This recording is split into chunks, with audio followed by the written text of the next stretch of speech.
Let me tell you something you already know. The world ain't all sunshine and rainbows.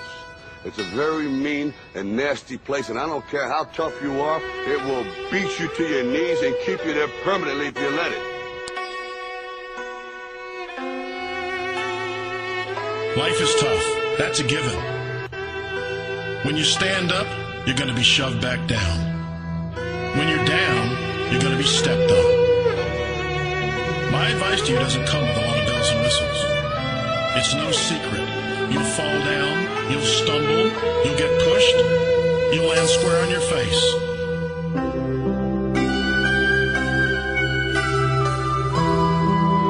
Life is scary. Get used to it. There are no magical fixes. It's all You, me, or nobody is gonna hit as hard as life. But it ain't about how hard you hit. It's about how hard you can get hit and keep moving forward. How much you can take and keep moving forward. That's how winning is done. A lot of people in this world search endlessly for some complex, magical formula to understand why some people are successful and why others are not. Greatness is not this wonderful, esoteric, elusive, God-like feature that only the special among us will ever taste. You know, it's something that truly exists in all of us. The heaviness of being successful was replaced by the lightness of being a beginner again. I'm convinced that the only thing that kept me going was that I loved what I did. You've got to find what you love. There's a certain delusional quality that all successful people have to have. When you want to succeed as bad as you want to breathe, then you'll be successful. The only thing you care about when you're trying to breathe is to get some fresh air. That's it. And when you get to the point where all you want to do is be successful as bad as you want to breathe, then you'll be successful. But what is most important is don't be afraid to fail. You can't always win, but don't be afraid of making decisions.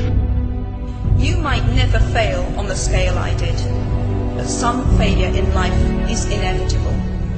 It is impossible to live without failing at something, unless you live so cautiously that you might as well not have lived at all, in which case you fail by default. When I was 17, I read a quote that went something like, "If you live each day as if it was your last, someday you'll most certainly be right."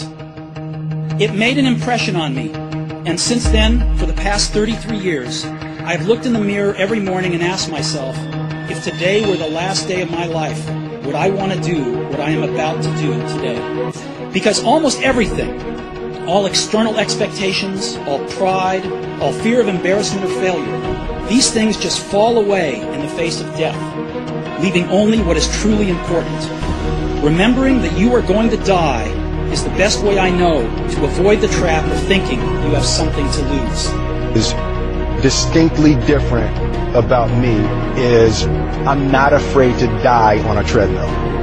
You might have more talent than me, you might be smarter than me, but if we get on the treadmill, there's two things. You're getting off first, or I'm going to die. It's really that simple. We are going to give him 53 minutes and I'll finish it.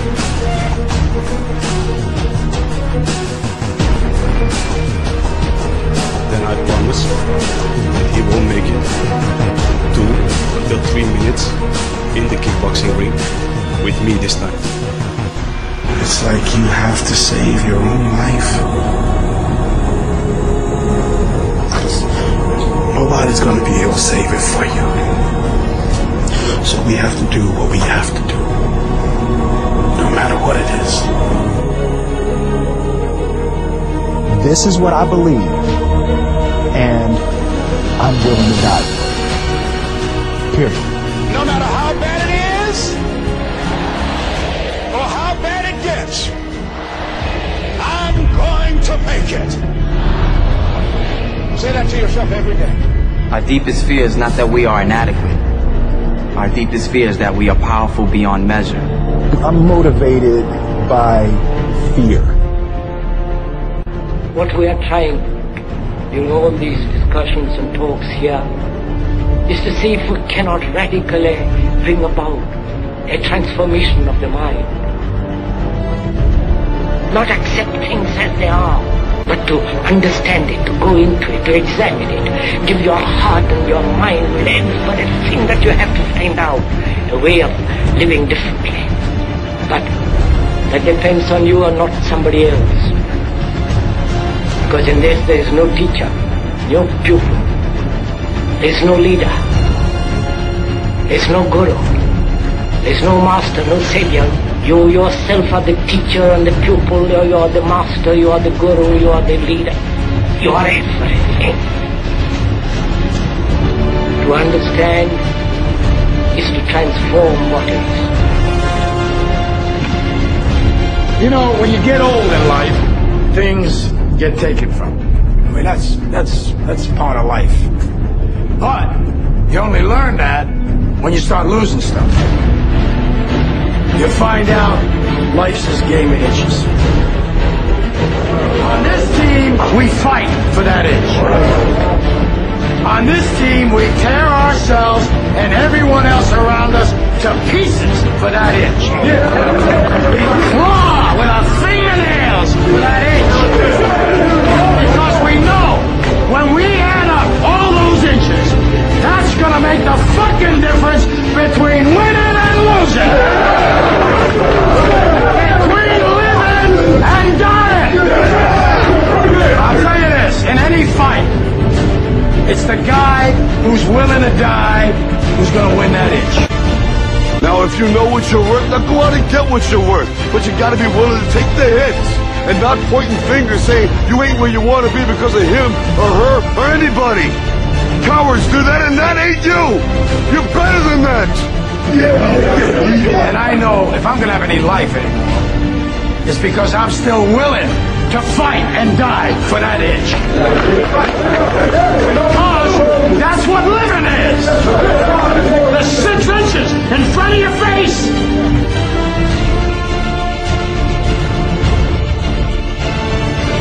We get one opportunity in life, one chance in life to do whatever you're gonna do, to lay your foundation and to make whatever mark you're gonna make, whatever legacy you're gonna leave your legacy. And it's found through effort. Wins and losses come a dime a dozen. But effort, nobody can judge effort. Because effort is between you and you. Effort ain't got nothing to do with nobody else. So that team that think they're ready to see you, they think what they see on film,